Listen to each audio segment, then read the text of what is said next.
बिस्मिल्लाहिर्रहमानिर्रहीम। अस्सलाम वालेकुम नाजरीन और सामीईन। मोहतरम नाजरीन, बंदिश एक ऐसी चीज़ है जो कि काले जादू के मुकाबले में 10 गुना ज़्यादा आसानी से हो जाती है और काले जादू से कहीं ज़्यादा ख़तरनाक भी है, क्योंकि काला जादू तो फिर भी 7 समंदर पर असर नहीं करता, जबकि बंदिश एक ऐसी लानत है जो कि 7 समंदर पार भी आपका पीछा नहीं छोड़ती। इसलिए आज की इस छोटी सी वीडियो में आपको सख्त से सख्त बंदिश को 2 मिनट के अंदर ख़त्म करने वाले सदक़े के बारे में बताने जा रहे हैं। ये सदका हर अमीर और गरीब आसानी से दे सकता है, लेकिन जैसे ही आप इस सदक़े को इस तरीके से दे देते हैं तो सख्त से सख्त बंदिश का फौरी तौर पर 2 मिनट के अंदर खात्मा हो जाता है।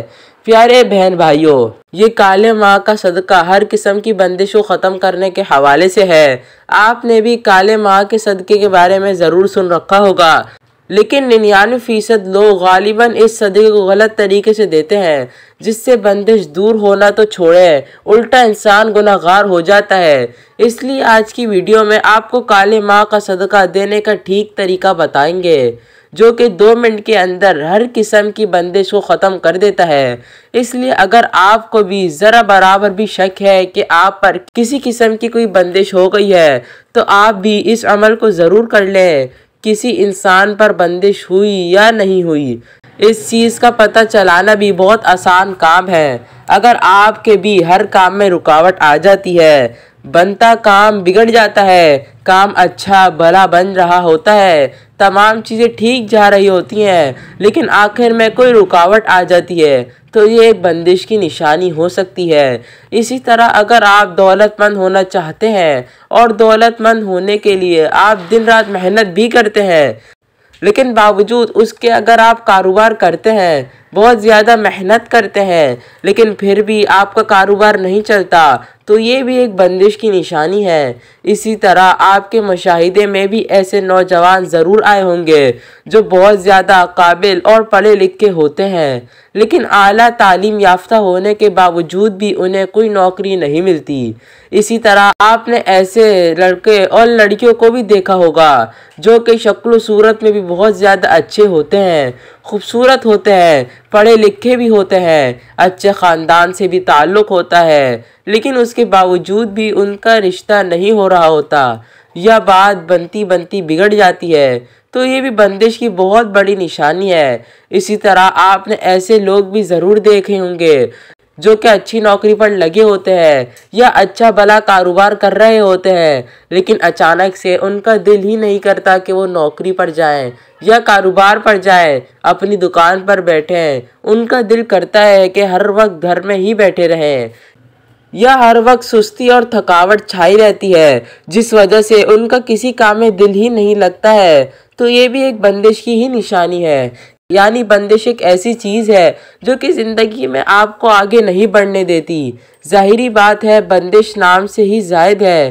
कि ये आपको बहुत परेशान करती है। आपकी ज़िंदगी एक जगह पर बंद कर रह जाती है, आप ज़िंदगी में आगे नहीं बढ़ पाते, आपका कुछ बनता नहीं। तो मोहतरम नाजरीन, अगर आपको मामूली सा भी पता चले कि आप पर भी बंदिश है जिसकी वजह से आपके मामलात में रुकावटें आ रही हैं, तो आपने अमल को इस तरह से करना है कि सबसे पहले आपने बाज़ार से काले माह ले आने हैं, जिन्हें काले साबुत माह भी कहा जाता है। अब इन आधा किलो काले माह को आपने अपने सामान में रख लेना है। उसके बाद आपने बिस्मिल्लाह पढ़नी है। उसके बाद आपने 3 बार सूरह फलक और 3 बार ही सूरह नास पढ़ लेनी है, और 3 बार सूरह फलक और 3 बार सूरह नास पढ़ने के बाद आपने अपने आप पर फूंक मार लेनी है।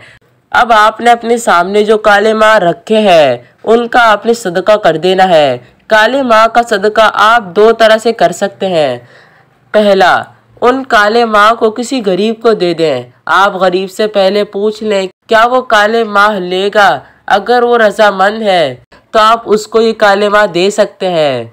दूसरा, आप काले माह का सदका इस तरह से कर सकते हैं कि आपने घर पर उन काले माह को पका लेना है, लेकिन आपने हांडी को बिल्कुल भी झूठा नहीं करना। यानी आपने काले माह पकाने के बाद ज़रा सा भी उन सालन में से कुछ नहीं चखना। आपने पूरे आधा किलो के आधा किलो काले माँ पकाने के बाद उनको बाज़ार में ले जाना है। किसी ऐसी जगह पर ले जाएं जहाँ गरीब लोग रहते हैं। इसके बाद आप तंदूर से या घर पर रोटी पका लें और रोटियों के ऊपर काले माँ रख कर आप गरीबों में तकसीम कर दें। तो ये उन दो तरीकों से आप काले माँ का सदका दे सकते हैं। प्यारे मोहतरम नाजरीन, आपको एक चीज़ याद रखनी है, ये जो लोग आपको तरह तरह के तरीके बताते हैं कि काले माँ को आपने चौराहे में फेंक देने हैं, गंदे नाले में फेंक देने हैं, कब्रिस्तान में फेंक देने हैं। जैसे आपने भी देखा होगा कि अगर आप सुबह सुबह घर से बाहर निकलते हैं तो आपको चौक चौराहों पे भी बहुत सारे लोगों ने जो काले माँ फेंके होते हैं, आपको चौक चौराहों में काले माँ की थैलियाँ आम नज़र आ जाती हैं। आपने गलती हरगिज़ नहीं करनी। इस्लाम में इस तरह से रिस्क को ज़ाया करने से और इस तरह से खाने पीने वाली चीज़ों को चौक चौराहों में फेंकने से सख्त मना किया है और ये सख्त तरीन गुनाह है। इसलिए जिस तरह मैंने आपको काले माँ का सदका देने का असल तरीका बताया है, कोशिश करें कि हमेशा इसी तरह से आपने काले माँ का सदका देना है।